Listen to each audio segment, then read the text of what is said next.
Hi, I'm Jim Tolles. I'm a spiritual teacher and I blog regularly at spiritualawakeningprocess.com. And for this video, I wanted to talk about spiritual awakening signs. There are so many different things out there talking about spiritual awakening signs, spiritual awakening symptoms, ascension signs, ascension symptoms. Ascension is the same word as spiritual awakening, as enlightenment. It's just kind of a different terminology. It's more of kind of in the new age vein of things. And the idea with ascension, of course, is that you're raising your vibration, you're ascending.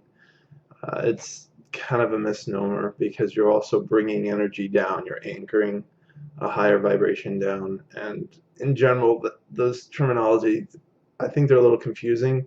It makes people think they're going somewhere. It makes them think they're somehow leaving their body, or the idea of transcending the body, which is really, really problematic because once again, people think they're going some sort of denial or they won't have bodily needs anymore or this type of stuff.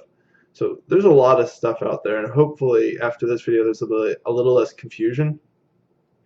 When I talk about spiritual awakening, I talk about that singular aha moment, and the light goes on, right? So the light is on and you can see things and you're like, whoa, what is in my living room, in my bedroom, in my closet? And you can see all these different things. But the signs that people are talking about really are more into the embodying of the process. So like the embodying is I have to clean up my living room, right? So if the light goes on, now you can see everything.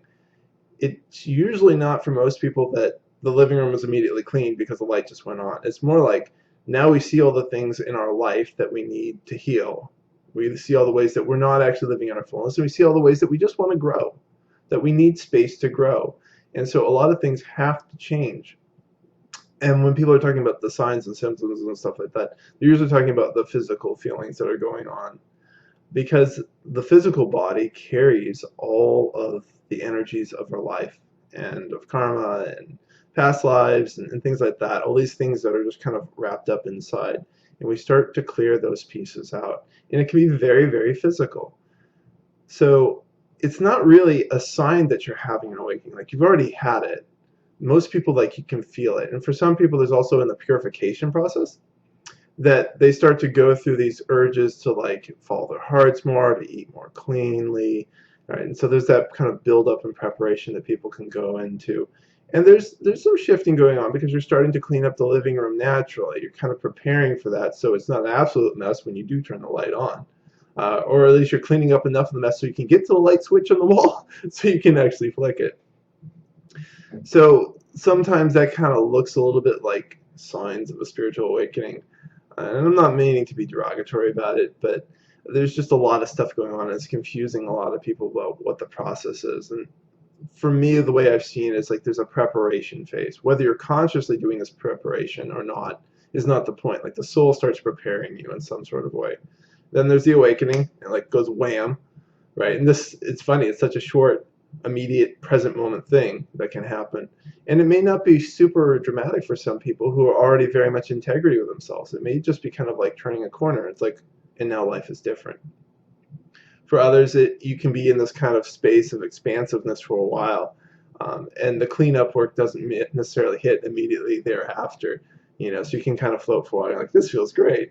But the cleanup work is when you start to bring that energy into you. Bring down that vibration to hold it, so you can maintain that level of awareness. And so that means letting go of a lot of energies that are stuck in you. It means turning density into a higher vibration. So if you think of rocks and you're turning a rock into the density of gas, you're changing its states multiple times over. That's a lot of energy. It can be a lot of pressure.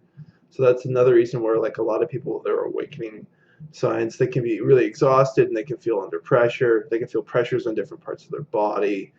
They can feel kind of phantom pains and stuff. So they'll go to the doctor and the doctor will be like, well, there's nothing wrong with you. And that's something I always encourage is like, if you do have physical pains and stuff, please go see different doctors, and different medicines of all kinds can help you to see what's going on, if there is anything physical going on, generally physical in this body.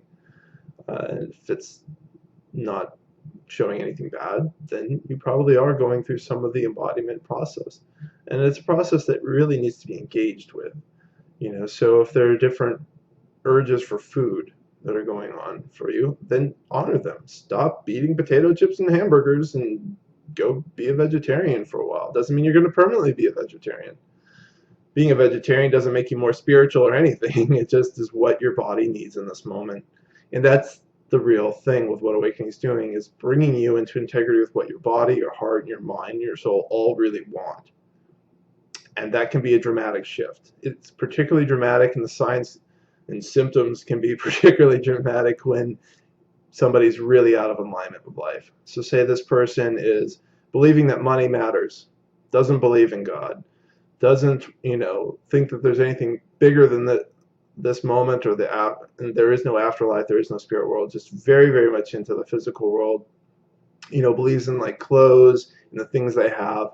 If this is really a core part of who they're made up, awakening is going to be extremely dramatic, because it's going to be like, oh, and I have no idea how to live my life. So with that, the shifts and changes can be just really, really intense. And so it's really, really important to engage the process even more for this type of a person. And of course, everybody's going to have different levels of intensity, and you don't all have the same signs of the embodiment process that you're going through. So some people, they'll get a lot of heat into their bodies, and heat and pressure in different areas as things are expanding and old things are healing and opening and that type of stuff. Other people, they get a lot of fatigue. I often describe awakening as going through this process is kind of like running 3 marathons internally. And, there's no way to really show that, but that's what it feels like. Those are a couple of ones. The eating habits changes, that can be part of the purification process, and it definitely shows up after the awakening. Because once again, you're continuing to purify internally. Those are other things.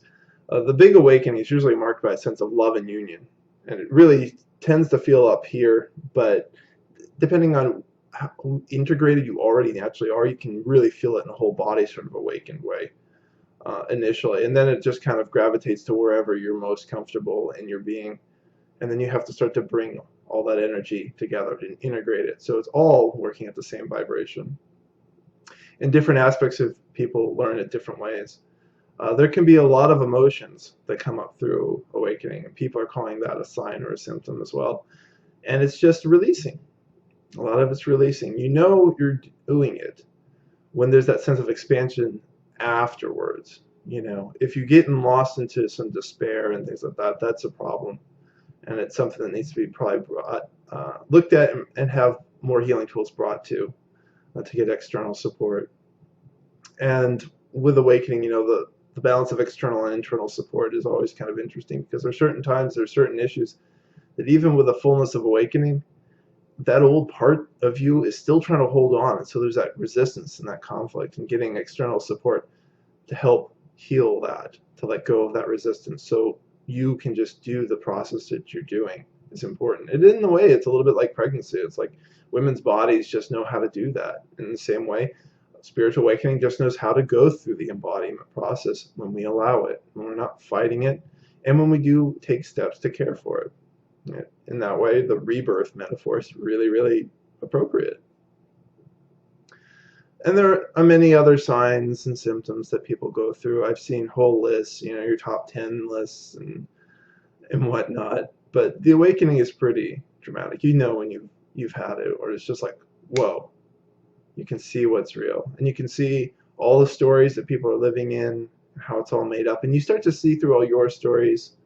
You can, for a while, there'll be kind of this separation, because like part of your old ego may still be functioning, but that awareness is there too, and so you can start to see yourself enact different stories at different times, and you can start to catch yourself on that. And so there's this rewriting of that internal programming about how to interact with other people and how to be integrated and how to move from your heart, which can be brand new for a lot of us. Or it's not. As I said, everyone's going to be really, really different. Some people, awakening is just going to be a very, very gentle thing, because they really won't have had the lights turned off in how they've grown up and been raised in this world. And that's a real gift too. But everybody is here to experience whatever they're here to experience. So those are some awakening symptoms and some ways to look at it.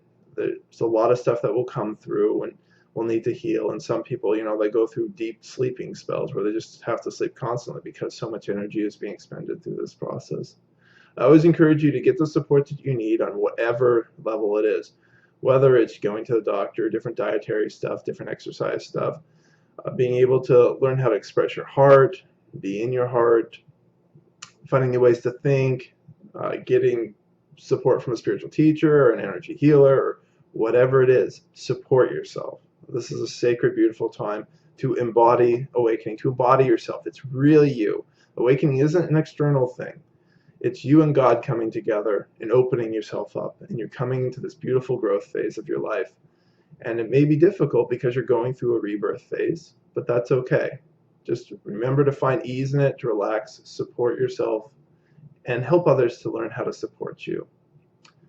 So with these thoughts, I think that's enough for now. Looking forward to hearing more from all of you as far as feedback about these videos, and I hope you're finding some value here. Once again, my name is Jim Tolles. I blog at spiritualawakeningprocess.com. Have a beautiful day.